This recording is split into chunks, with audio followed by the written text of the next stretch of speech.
વલભીપુર તાલુકા પંથકની 22 વર્ષીય યુવતી પર પિતરાઈ ભાઈએ દુષ્કર્મ આચર્યું. વલભીપુર તાલુકા પંથકની 22 વર્ષીય યુવતી પર પિતરાઈ ભાઈએ દુષ્કર્મ આચર્યું હતું. યુવતીએ ઝેરી દવા પી આપઘાતનો પ્રયાસ કરતા જેનું સારવાર દરમિયાન મોત નીપજ્યું હતું. 5 દિવસ પહેલા યુવતીને ભાવનગરની સલ્ટી હોસ્પિટલ ખસેડવામાં ત્યાં તેની હાલત નાજુક હોવાનું તબીબે જાણવા મળ્યું હતું. ભોગ બનનાર 22 વર્ષીય યુવતીએ 7 માસની ગર્ભવતી હોવાનું તબીબે જણાવ્યું હતું. યુવતી સાથે મારી નાખવાની ધમકી આપી વારંવાર ગુજારતો હતો પિતરાઈ ભાઈ દુષ્કર્મ. યુવતીના ભાઈ દ્વારા વલભીપુર પોલીસ સ્ટેશનમાં પિતરાઈ ભાઈ વિરુદ્ધ નોંધાવી ફરિયાદ. નરાધમ આરોપી ભાવેશ ત્રિકમભાઈ ચૌહાણ ઉર્ફે ભોગો વિરુદ્ધ ફરિયાદ દાખલ કરાયો હતો. પોલીસ ફરિયાદ દાખલ કરી ધોરણસરની કાર્યવાહી હાથ ધરી હતી, જેને લઈને યુવતીના મોત બાદ પરિવારે લાશ સ્વીકારવાનો ઇનકાર કર્યો હતો, જ્યાં સુધી આરોપી પકડાઈ નહીં ત્યાં સુધી.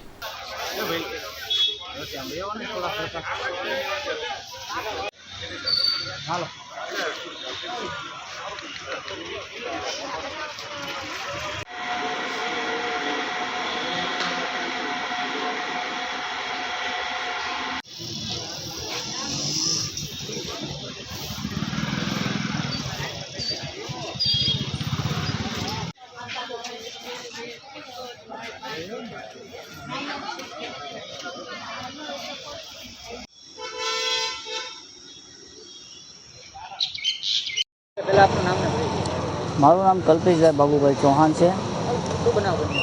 બનાવમાં એવું છે, અમારા બેનને 7 મહિનો ગર્ભ રાખી દીધો હતો અને ગર્ભ રાખવાથી અમારા બેન દવા પી ગયા છે ભાવેશભાઈ ત્રિકમભાઈ ચૌહાણના ત્રાસથી, અને તે ફરાર છે. હજી પણ આરોપી પકડાણા નથી અને અમારી માંગ એવી છે જેમ બને તેમ પકડાય.